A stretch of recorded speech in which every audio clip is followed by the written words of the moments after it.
What's up, everyone? My name's Adam McDormand, and this is Medium Quality.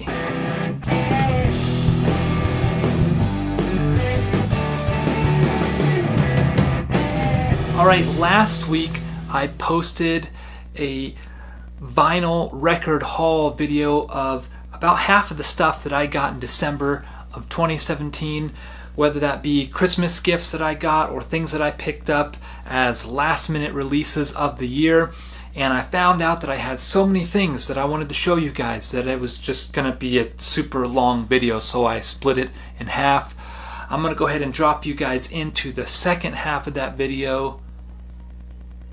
As always, I will be sure to post links to the Discogs.com entries for each of these records in the description of this video below. We are going strong here. There's so many records. It's an embarrassment of riches.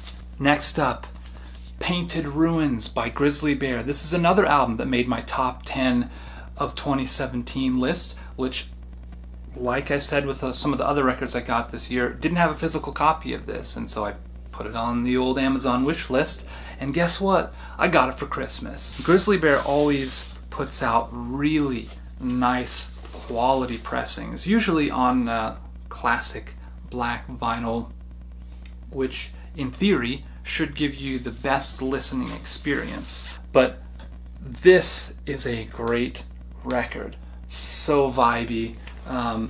Pretty much every song on here is fantastic, and the physical packaging on most Grizzly Bear records tends to be up to par with the artistic direction of the music itself.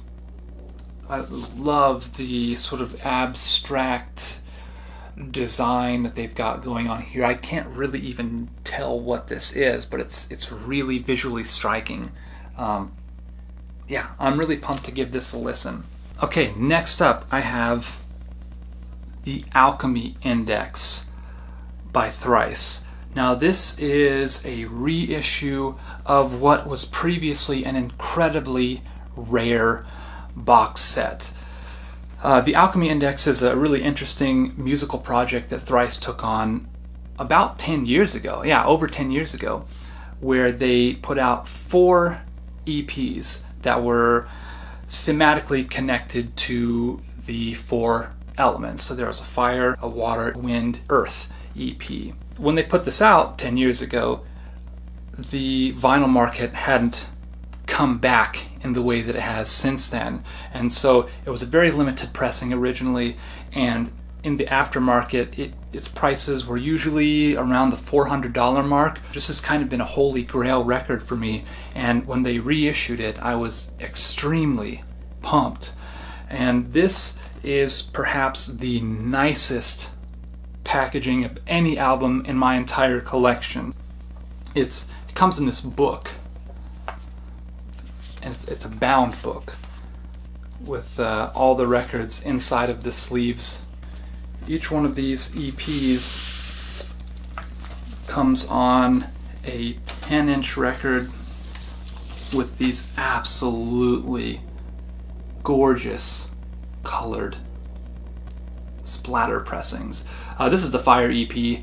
It's on red with some orange splatter on it. It's my intention to, at some point here in the next couple of months, do a full review of this package, because it's worth taking the time to kind of savor just how nicely done this whole thing is. If that's something that you're interested in, make sure to leave me a comment in the comments section below. A couple more to go.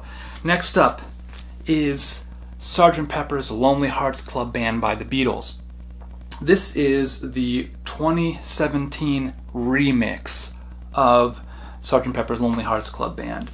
I already have a previous reissue of this. I believe it's the 2014 mono edition. This one is a brand new remix, which is not the same as a remaster, because what happened was, if I remember correctly, is that they found the original master tapes of Sgt. Pepper and the Lonely Hearts Club Band, which, when it was originally released, was put together on 4-track recorders. It was the best technology they had available at the time, but there's so much going on in this album that they would often take all these interesting musical bits on their 4-track recorder, mix it down to 1 track, and then that would give them 3 more tracks to work with.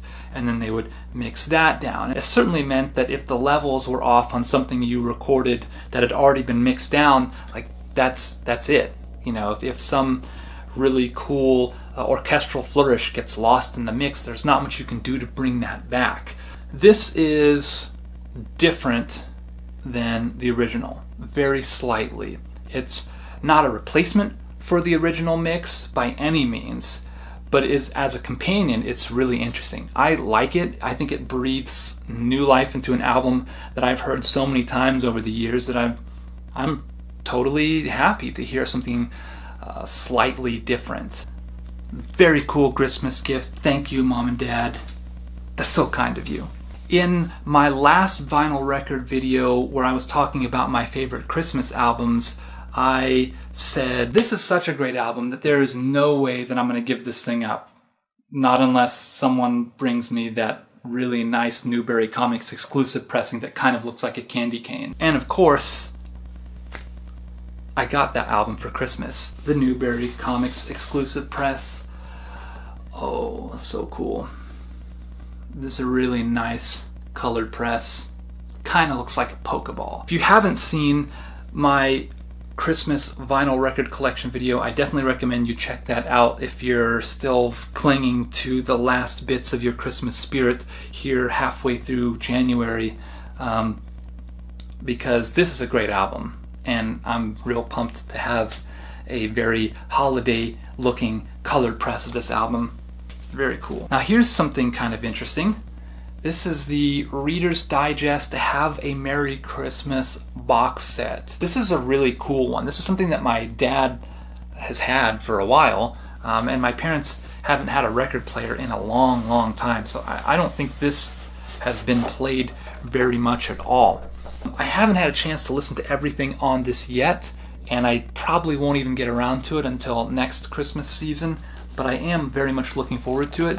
One of the cool things about this is that each one of these records comes in a notched sleeve, if we can get it to focus there.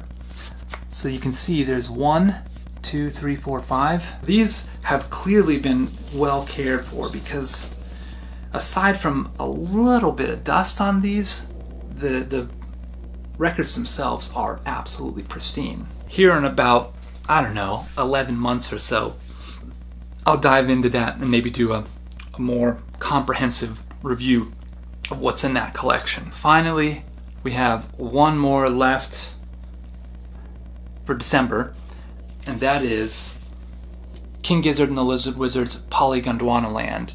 This is the ATO pressing on reclaimed vinyl. That is to say, ATO Records had a bunch of, I guess, scrap records laying around, and they hand pressed and hand numbered 1,000 of these things. And when they announced this originally, I wasn't even planning on getting it because I had already pre-ordered one of the fan pressings of Polygondwanaland. But then I saw people posting images of their records on the King Gizzard and the Lizard Wizard subreddit, and every single one of them that I saw was just gorgeous and unique. And I thought, you know what?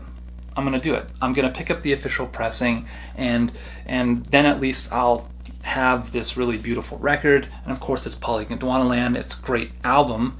And then of course, when I get the fan pressing sometime in April, maybe, then I'll have 2 different ones. It's fine. It's fine. It's fine. Don't tell my wife. I want her to think I have a problem. Okay, this is between us. Now I got number, you can see here, that's number 957 out of 1,000. Almost every single one of these is different. Some of the neighboring numbers will have similar color patterns, but even then, each one is hand pressed and completely unique. Mine is clear with black smoke. And that's that. That's all of the records that I got in December of 2017, some of them Christmas gifts, some of them things that I purchased with my own money. That was a whole lot. That was a whole lot. Anyways, if you enjoyed this video, make sure you give it a thumbs up.